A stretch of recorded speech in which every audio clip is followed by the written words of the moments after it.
Hi everybody, welcome back to Reading Out Loud of Blended by Sharon M. Draper. So I missed an episode yesterday, so I'm going to film one episode right now, and then right after that I will film another one, so that you have two to make up for the one that I missed yesterday. So here is the first reading of 20 minutes, and we left off on chapter 25, Mom's Week. And of course, we left off on the very tense situation of Imani, the friend of our main character, Isabella, who found a small doll and a noose in her gym locker. And her parents are active in anti-racism in the town, and so they're still trying to figure out who did this, who's responsible, and Isabella still hasn't gotten a chance to talk to Imani yet.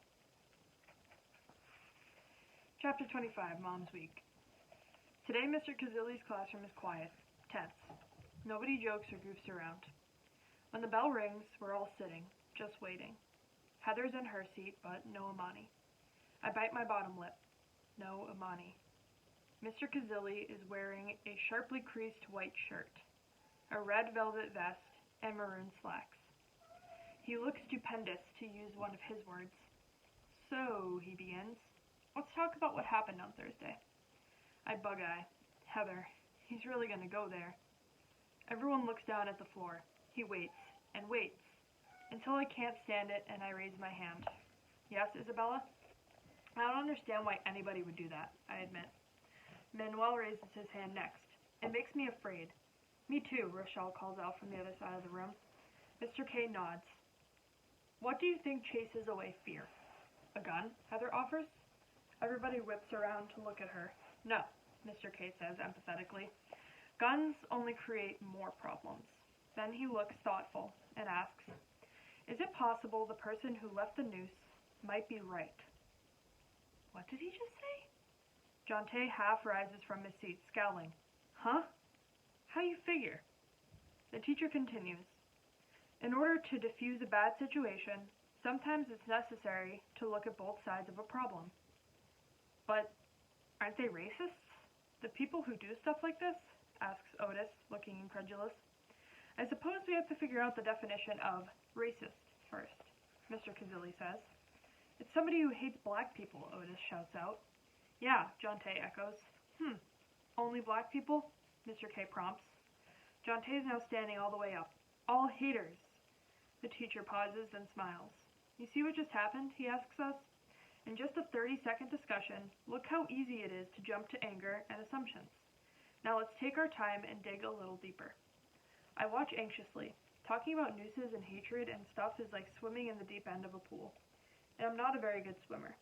Going by the look on the other kids' faces, they aren't either. Something clatters near my feet. Logan, who sits right next to me, Heather is totally jealous, her seat is all the way in the back, dropped his pencil. I reach over and pick it up, but as I hand it back to him, I see scribbles on a sheet of notebook paper on his desk. Skulls and bones and guns all over it. His art is actually good. Clearly he's got mad drawing skills. But his sketches are sorta, well, grim. He looks up, sees the look on my face, and smirks. I look away. He raises his hand. Mr. K runs a hand through his hair. Yes, Logan. I got a question. Since most bananas are yellow, what if a person doesn't like green bananas? Does that make him or her a banana racist? None of us are bananas, Rochelle argues. This is about people. She gives me courage to speak out, so I raise my hand. When the teacher nods my way, I blurt out, I don't want to sound like a Hallmark card or anything, but I think the only thing that gets rid of hate is love. Mr. Kazili is nodding like crazy now. Nobody else in the class seems to be smiling, however. Kids are just ticked off. I'm starting to feel really stupid, like I've just said the cheesiest thing ever. Go ahead, explain, Isabella, Mr. K encourages. I take a deep breath. Well, it's easy to be mean and hateful.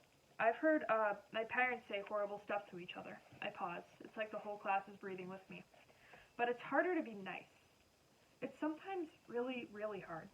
But I think we ought to figure out how to turn this around, so nobody else gets hurt. I close my eyes fast. I can't believe I told my personal mess to the whole class. That noose was a sign of hate, Manuel finally says. Yeah, white people do that kind of stuff all the time, Jonte shouts. At this, Mr. Kazilli jumps in. Now his voice is loud, even angry. I press back into my chair. Now, John Tay, we will not have that kind of discussion, he says. We are working on solutions, not adding more to the problem. Heather stands up. I'm white. Amani is one of my best friends, and she's black, but I'm scared too, and, yes, Heather, Mr. K encourages her. Heather takes a deep breath. Okay, so this might sound weird, but I feel guilty, like it's my fault, because it was probably somebody white who put the noose in her locker. For sure it was, John Tay says, totally throwing attitude. Heather sits down, covers her face, and begins to cry. I know I should go to her desk and comfort her, but I don't. I'm a wimp. If I spoke up right now, would I speak for the white kids or the black kids? Or both? Or neither? I honestly don't know. I scrunch down in my seat. I'm feeling almost ashamed of myself. Kids around me start mumbling, grumbling. I can't believe they haven't caught who did it. I'm gonna watch my back. They're gonna get you. I'm wondering who they are when, to my surprise, a soft-spoken white girl named Tiffany raises her hand. Maybe we should think about signs of love instead, she says hesitantly. Mr. Kazilli claps his hands. Wonderful idea, Tiffany. Then he asks the class, how do you think we can make this happen? What's the opposite of a noose? Toby asks. A Valentine heart? Tiffany offers, more confidently now. Mr. Kazilli beams. Logan groans. That's so second grade. Nah, says Tiffany. I think we ought to plaster the school with hearts. If Mr. Kazilli could be more into Tiffany's ideas, then gag me. If nobody speaks for just a click, then everybody seems to jump in. Heather lifts her head. Her face is splotchy, but she says, she just might be right. Every time anyone sees a heart, they'll remember what happened to Amani. That can't be bad. And you know what? I agree. Heather's eyes crinkle into a smile as she gives me a for real good friend's look. We need to send a bunch of hearts to Amani too, another girl suggests. Can we do this in class today? Somebody else asks. Instead of vocab, a boy named Kevin says. Hopefully, everybody laughs. Absolutely. Boy, does Mr. K sound relieved. Chapter 26, Dad's Week. Amani is back at school today. She texted me and Heather, so we waited for her outside on the front steps. When she stepped out of her mom's car, I saw her take a deep breath. A week is a long time. We ran over like full speed and hugged her. We got your back, girl, Heather whispered in our little huddle, and I kept repeating, I guess to myself and to Amani as well. We are stronger than the haters. We are stronger than the haters. Thanks, guys, she said. You're the best. I guess we kind of looked weird, all clasped together like that, but I didn't care one bit. When we let her go, her eyes were glistening. She didn't cry, though. She sniffled, stood tall, then turned and told her mom she was okay. I think her mom waited in the parking lot for a long time. She was still there when I looked outside as the bell rang for first class. All morning, Amani sat in each class with her back straight, her eyes alert. She sort of reminded me of a deer, watchful, waiting to bound away at any moment. At lunch, just before Amani plunks down next to us, like she always does, Heather and I jump up and give her a giant hug. I can feel her relax as we hold her. You good? I ask. Yep, all good, she tells us. For now, I believe her. What's the latest? She asks. Heather dives right in. Well, it's like this. I think the company that makes Doritos is cutting down the number of chips in each bag. Say what? Amani laughs at her silliness. I'm counting, keeping a chart. I'm going to report them to somebody. Heather gobbles 2 chips. Well, you just messed up your count. You're eating your research. Oops, well, you may as well eat some too. Heather offers the bag to Amani, who takes it and gobbles a few herself. That's probably just what Amani needed, a Dorito distraction. I think it worked. Amani seems more relaxed than she did this morning.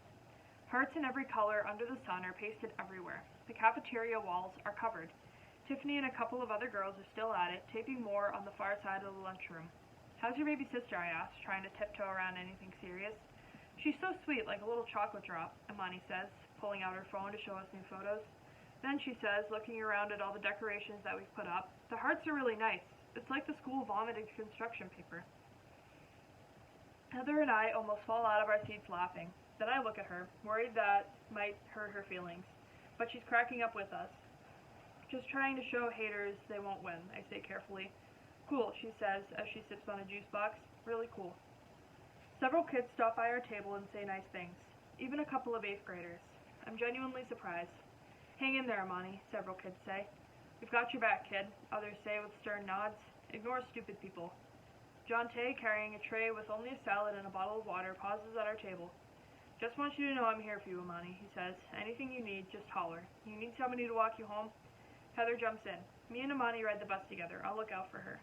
Jonte gives a chin nod, then disappears into the crowded room. When Tiffany finishes with the hearts on the wall, she comes over and brings Imani a container of slime, 3 globs shaped into hearts. Wow, thanks, Imani says, her face brightening. I can tell she's not faking. I'm sipping on a Mountain Dew, which all 4 of my parents say is unhealthy, by the way. I deliberately drink one every single day, just because I know they don't want me to. I finish it with a slurp and a burp.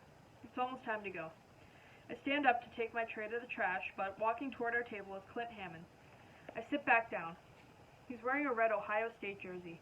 Pinned to it is a small lavender paper heart. He stops. I tell myself to stay chill, but he doesn't even glance my way. He reaches out his right hand to Imani. I just want to say I got your back, Imani. Me and my friends, not all white people are haters, you know. Imani blinks hard, then smiles. Thank you, she says. That means a lot. She offers him her own hand. They touch. 4 fingers of her slim brown hands grab 4 fingers of his surprisingly large pale hand. For just a second, their palms brush, their thumbs latch. Chapter 27, Mom's Week. During the weeks I stay with Mom, she goes to the grocery store to stock up on my favorite goodies, like Flaming Hot Fritos, Kool-Aid, gummy bears, Cocoa Puffs, and Skittles. And broccoli. Yep, broccoli. For some reason, I like it, raw or cooked with butter. I think Mom caves on what she calls horrible junk food because I always eat my veggies. Well, except for carrots. Whoever thought digging up a random orange root, then eating it, was a good idea? Certainly not me. On the evening she has to work, she gets off at 8 so she can take me home and get me to bed at what she calls a decent hour. She won't let me listen to music on my phone with earbuds while we're in the car together. She says it's rude. We're supposed to talk to each other. She usually starts. How are things at school these days, Izzy? She asked me tonight. All this racial turmoil has got to be upsetting. Yeah, I know, I said glumly. Things are okay, I guess, I shrugged. She clicks on her turn signal and checks all her lanes. She's a really careful driver. When she's safely on Montgomery Road, she asks, "What's going on inside, kid? Talk to me." I let her drive a few blocks before figuring out what to say. I'm not sure, I tell her. It's confusing, I hesitate. I've got friends who are white and friends who are black. We've got kids at our school from all races, and most of the time, we all kind of blend without thinking about it, like cookie dough. But this news thing with Imani has really changed the recipe, at least for me. Mom waits a tick, then asks, "How do you mean?" Because I am that dough, Mom. Am I the chocolate chip or the vanilla bean? I'm really not sure. Mom chuckles, but for some reason that makes me mad. It's easy for you to laugh, I tell her. You're white. You have no idea what it's like to be me. Mom sucks her breath in. Isabella, she begins. She hardly ever calls me that. You're right. I will never know what it is like to be you, because you are your own unique, beautiful, talented self. I'm not even sure what that means, I grouse. You'll figure it out one of these days, Mom says, with a confidence I'm not feeling. You know, your father and I don't seem to agree on much, except for the most important thing. In spite of our problems, we both have always been so proud of you. Because you are half of me and half of him, and all of both of us. We love you so— That's not what I'm talking about, I interrupt, trying to find the words for something. I've never really said it out loud. I love you, Mom, but I'm not white. I never will be, and I don't want to be, because the half of me that's Daddy is stronger. She draws in another breath, sharper this time. Her hands have a death grip on the steering wheel. I gnaw at my lip, and she doesn't get it. I can tell, so I keep going. On official school stuff like state tests, there are lots of little info boxes that we have to fill out. One of them asks what race you are. They've got choices like white, black, Latino, Asian, American, Indian, and other. A pause. Which box do you fill in? Mom finally asks. Well, I don't answer other because that's like being nothing. Like maybe I could be Martian or something. I'm not nothing. I am something. I am somebody. I hear a tinge of sass in my voice, but I don't care. The look on her face is like nothing I've ever seen. I hope she's breathing. I'm black, Mom. African American. That's what I put on my official school tests when they ask. I'm black and I'm proud of that. I hear her breathe out at last. And I'm so very proud of you, Isabella. So very proud. Chapter 28, Dad's Week. Mr. Kazilli, who looks like some kind of bee in his yellow and black vest today, is practically buzzing with excitement when I walk into his class after lunch. For the next week or so, we're going to dig into some black poetry, he announces as soon as we are seated. About time, Jonte grumbles. I look around the classroom. I guess about half the kids in our class are black. Tiffany raises her hand. Mr. K looks up. Yes? Are we doing black poetry because of what happened with Imani? Oh no, she did not go there. I think everybody in the room turns to look at Imani, who glares right back. We are following the school curriculum, Tiffany, Mr. K replies curtly. Now, may I continue? Rochelle kind of smirks at her friend Erin, but I saw it. So did Imani. We lock eyes for just a second. There is some sort of shift in the classroom, like a temperature drop on an autumn evening. But Mr. Kazilli drones on with the lesson as if nothing happened, telling us all about this guy, Langston Hughes, how he wrote poems and plays and stories, and how he'd started when he was still in high school. I bet he wrote stuff like this when he was in 6th grade, too. Mr. K tells us to find a poem by Mr. Hughes, then write a poem kind of like it.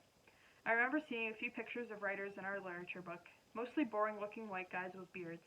A few women, but come to think of it, I don't think any teacher has ever mentioned the race of a writer. I think this assignment is going to be kind of cool. I raise my hand. Yes, Isabella? Are there other black poets besides Mr. Hughes? Oh, lots and lots, Mr. Kazilli tells me. I wanted to focus on Mr. Hughes first, but now I want each of you to find a poet you like, and we'll practice writing a little poetry. But isn't poetry hard? Tiffany asks. A few kids join in with, you got that right. Mr. K straightens his vest. Then he asks the class, just glancing at the samples in our book, which takes up less space on the page, a poem or a story? A poem, Tiffany says, still frowning. Just a few words, and boom, it's done. That's easier, right? Tiffany scratches her head, then smiles. I think that was a trick question, Mr. K. Relax, think of musical notes, then make those into words. That's poetry. That's the first time anybody's explained poems like that. I think I get it. Tiffany stops asking questions, so maybe she does too. He breaks us into groups and gives us the rest of the class period to use our tablets and laptops to start our research. I could do this all day. Wow. Poetry is kind of like my music. It paints a picture in my head, only with words. I click on the names and photos of the poets we find. Langston Hughes, Gwendolyn Brooks, Maya Angelou, and a new guy named Jason Reynolds. He's got some awesome dreads. Cool. And this poet named Paul Laurence Dunbar, who lives in Dayton, just about an hour from here. Somehow that makes me feel proud. John Tay raises his hand and says, my cousin goes to Dunbar High School in Dayton. He told me Dunbar was from Dayton, Ohio, and the school was named after this dude. Mr. Kazilli nods and says, your cousin is absolutely right. That's kind of cool, John Tay mumbles. Can I do my research on him? Great idea, Mr. Kazilli says with a smile. Tiffany chooses Rita Dove as her poet. Kirsten decides on Nikki Giovanni. How come she's got an Italian name, she asks. We all give her the head tilt, like, so what? Lauren settles on Gwendolyn Brooks, and Mr. K says I can do more research on Mr. Langston Hughes. Class time goes by so quickly, I'm still reading stuff when the bell rings. It's actually fun reading Mr. Langston Hughes' poems. This dude wrote bunches of them. Then I find the perfect poem, at least for me. I read it like 4 times in a row. I can hardly believe what I'm reading. And he wrote this almost 100 years ago? Man, it's like so real. Like today even. Cross by Langston Hughes, 1926. My old man's a white old man, and my old man's a white old man, and my old mother's black. If ever I cursed my white old man, I take my curses back. If ever I cursed my black old mother and wish she were in hell, I'm sorry for that evil wish, and now I wish her well. My old man died in a fine big house, my ma died in a shack. I wonder where I'm gonna die, being neither white nor black. So this is the poem I'm going to turn in for my project. Crisscross by Isabella Thornton. I love my mom, I love my dad, I wish they love each other. My dad is earth and warm and brown, my mom is sky so blue. She's clouds and sun, he's stars at night, they're always out of tune. I'm a flower in the yard, about to bloom and grow. I'm pink and green and red and gold, I'm not what they expect. I'll never be the same as them, that's something they should know. After I turn it in, it occurs to me that the rhyme and the rhythm of the poem really, really suck. But maybe I'll try writing more. It is kind of like music. So we have Langston Hughes' poem right here, and then Isabella's poem right here.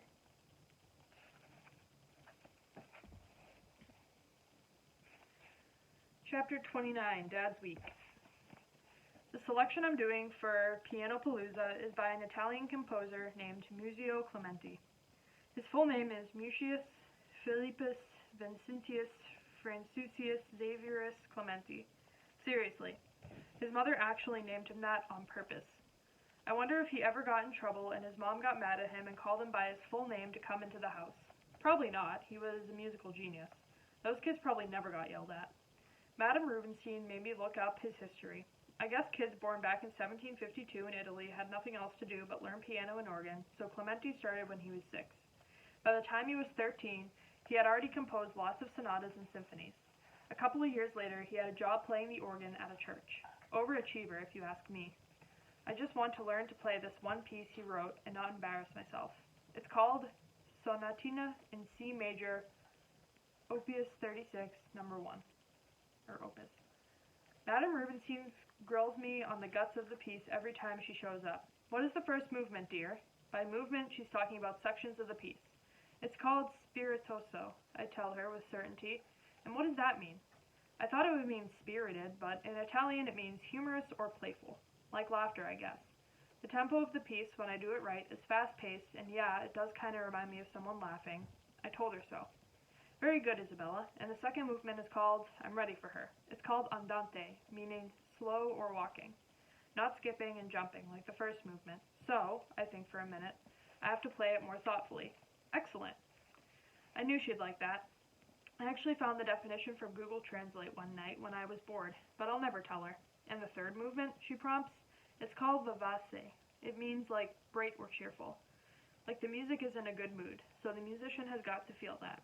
I guess the audience will feel it too if I do it right. Her bangles tinkle cheerfully as she claps her hands. Molto bene, she tells me in Italian. That means very good. Now let me hear your sonatina once more. The first movement, please. After my lesson, I walk Madame Rubinstein to the door, then go back to the piano room.